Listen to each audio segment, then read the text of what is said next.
What do you think?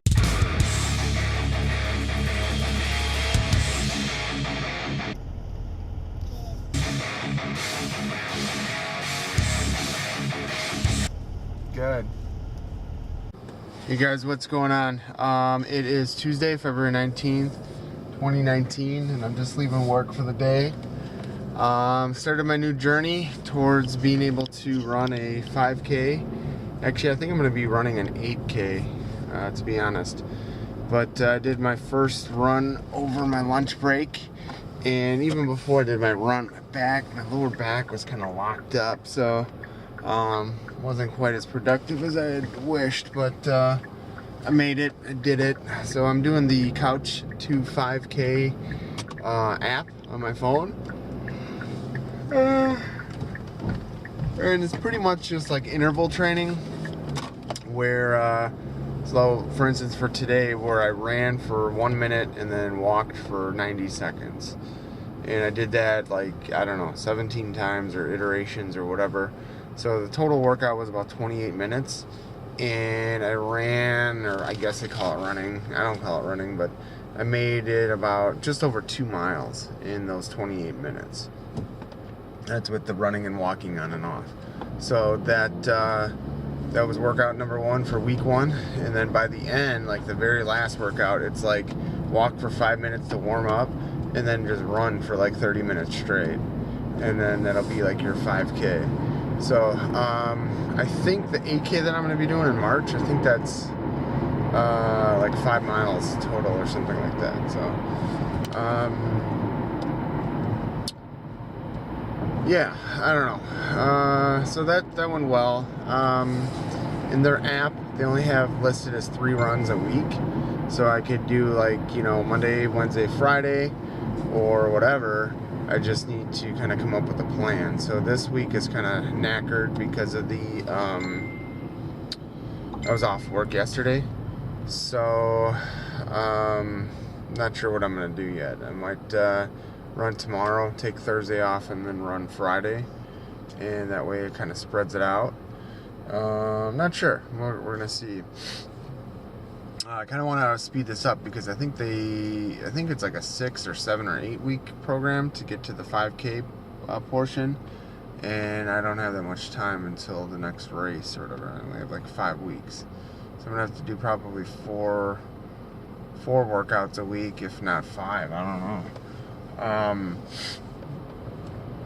So 3 times 7 is 28 workouts total, or 35. I don't know.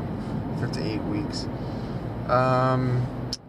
So yeah, it was a good day. Luke was telling me a story. So last week, I think it was Thursday or Friday. It might have been Friday, probably Friday. We had a shooting, an active shooter incident in a city nearby me here, and it actually happened in the business that's right next door to where Luke and I work, so where we do our contracting work and stuff. And Luke was telling me the story where I guess Luke went in last night or something. So last night would have been Monday, and the owner was in the building or whatever. And the owner was telling Luke the story about like that day and what happened. And he said that he was sitting at his desk, and all of a sudden some guy comes running in like completely bloody, just screaming that there's a shooter at the building next door and they need to lock down their building there.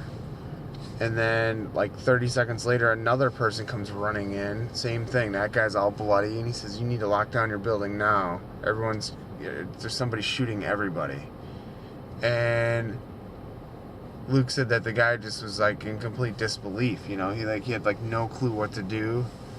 And so I guess they kind of ran around their warehouse, the building that Luke and I work in, and started locking all the exterior doors and stuff. And then some of the people barricaded themselves into like a storage room or something like that.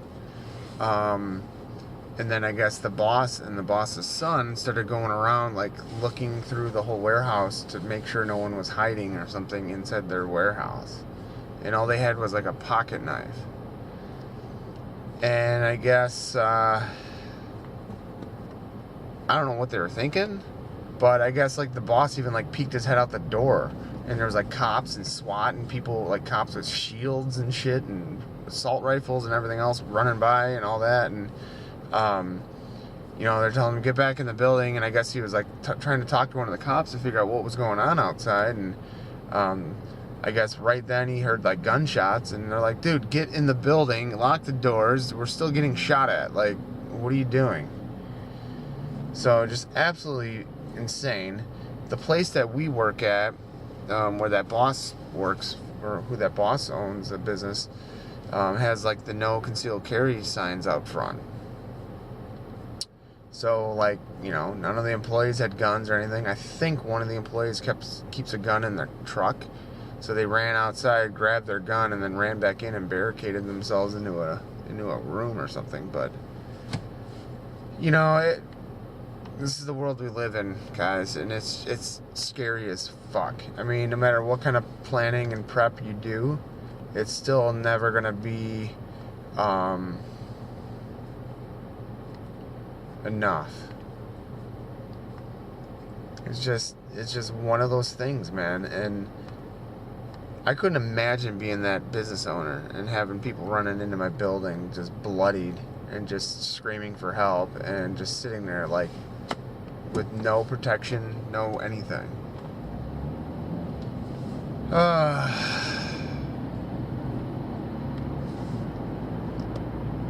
You know, you guys have followed me, and we've gone to the range, and you guys see how much time and effort I put into that, and I still don't feel like I'm adequately prepared for anything. It's all just self-taught and just practice and whatever. I don't have any formal training in anything.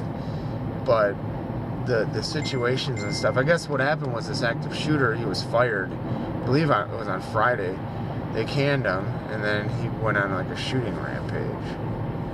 And it's unfortunate. I believe he killed 5 people, and I believe he hit or wounded like 4 officers.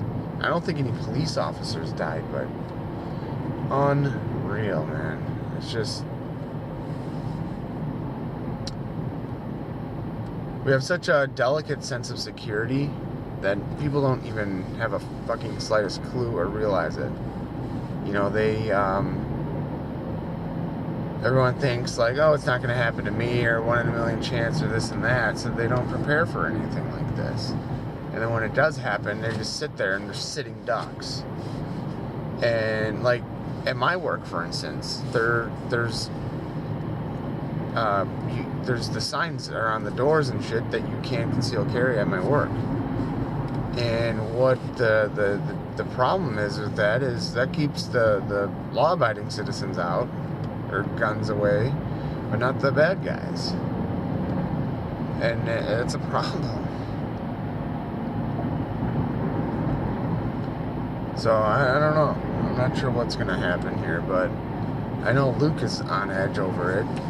And what ends up happening is the law-abiding citizens aren't going to abide by the laws anymore. Because if the bad guys aren't, what's the fucking point?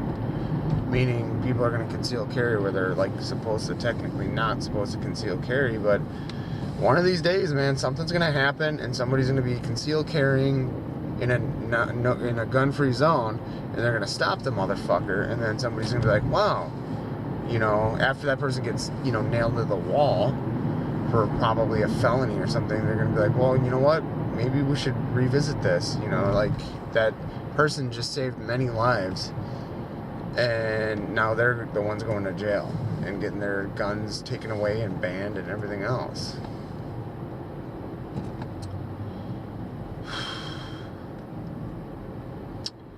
Yeah, I don't know, guys. I know it's a little bit morbid thing to talk about, but you know, everything that I own in terms of that sort of stuff is for preparedness. As weird as that sounds, and there's only so much you can do before